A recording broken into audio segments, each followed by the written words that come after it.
The Lanterns Under Blackwater Hill. Chapter 1. The Map in the Wall. The rain had fallen for 3 straight days. It drummed against the tin roof of Milo Carter's grandfather's farmhouse, turning the fields outside into pools of muddy water. Thick grey clouds hung low over Blackwater Hill, hiding its peak as if the mountain itself wished to remain unseen. Most people in the nearby village never looked toward the hill. Children were warned not to play there. Hunters refused to enter its forest. Even birds seemed to avoid flying over it. Whenever Milo asked why, the adults always gave the same answer. Some places should stay forgotten.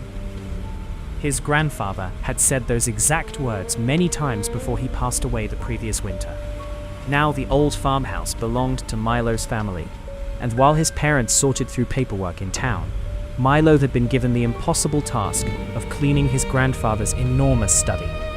The room smelled of old paper, cedar wood, and pipe tobacco.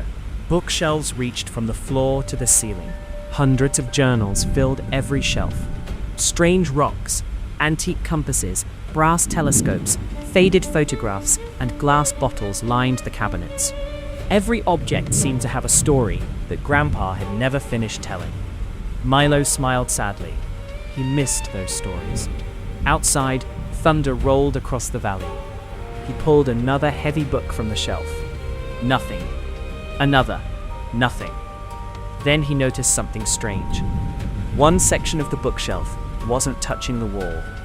There was a narrow gap, barely wide enough to slide a finger through. Curious, Milo pushed. The shelf didn't move. He pushed harder. With a long groan of old wood, the bookshelf shifted several inches. Behind it was a small wooden panel. His heart began to race. Grandpa? The panel had no handle, only a carved symbol, a lantern. Its tiny flame had been carved with incredible detail, though years of dust almost hid it. Milo brushed the dust away. The lantern carving looked oddly familiar. He had seen the same symbol somewhere before. It had been embroidered onto the inside of his grandfather's favorite coat, the coat Grandpa refused to throw away, the one he never let anyone touch. Milo hesitated. Every mystery story he'd ever read began exactly like this. People opened doors they should have left closed. It's probably just old coins. He pressed the lantern carving. Click. The wooden panel slowly swung inward. Cold air drifted out. Not cool, cold. Cold enough that goosebumps rose along Milo's arms. Inside rested a small iron box covered in thick dust. Unlike everything else in the room, the box looked untouched by time. Its black surface reflected the dim afternoon light. Across the lid was another lantern symbol, the same one, only this one had tiny words engraved beneath it. Only light can reveal the truth. Milo swallowed. He carefully lifted the lid.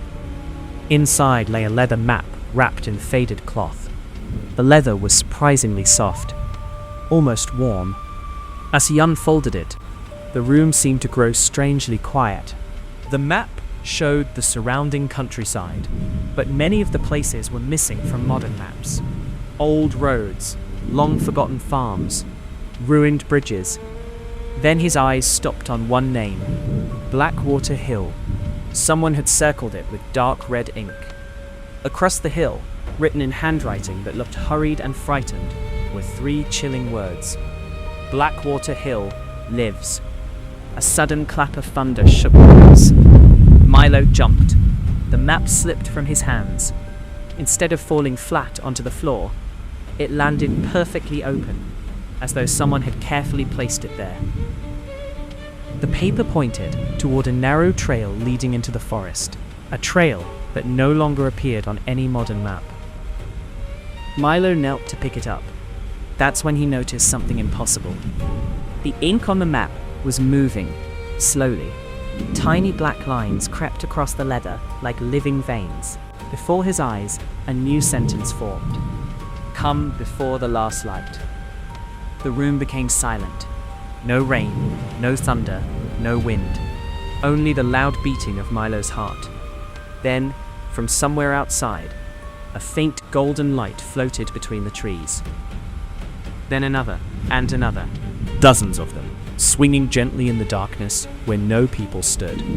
Milo stepped closer to the window. The light slowly drifted toward Blackwater Hill, as if inviting someone to follow, or warning them to stay away. One lantern suddenly stopped. It turned, not the person carrying it, the lantern itself. Its blue flame burned brighter, and although there was no face, Milo had the overwhelming feeling that it was looking directly at him. The flame flickered once, then all the lanterns vanished into the forest together. The room felt warm again. The rain returned. The thunder rolled once more across the valley. Everything seemed normal, except for one thing. The map was no longer blank along its bottom edge. A final line had appeared, one Milo was certain had not been there before.